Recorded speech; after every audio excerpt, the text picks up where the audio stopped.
1983年8月24日下晡1点半开始上课尔，正在迎接新生的丰原高中礼堂，厝顶雄雄放落来300外学生，袂有逃生。当时因为查某一个倒病，所以讲得到的死亡的大部分是女学生。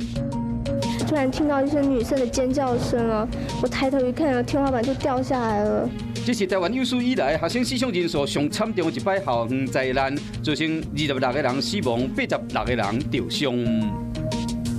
1992年8月24日，韩国宣布甲中华人民共和国建交甲咱断交。韩国政府要求咱国驻韩大使馆的人员24小时内爱撤离，连本来属于咱国的大使馆甲土地拢被韩国政府接收转交予中共。佮要求韩国华侨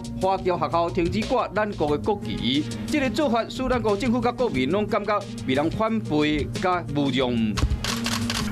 2013年，面对镜头，小 S 鞠躬会失礼，因为因翁投做胖达人面包店，强调讲天然无化学的添加物，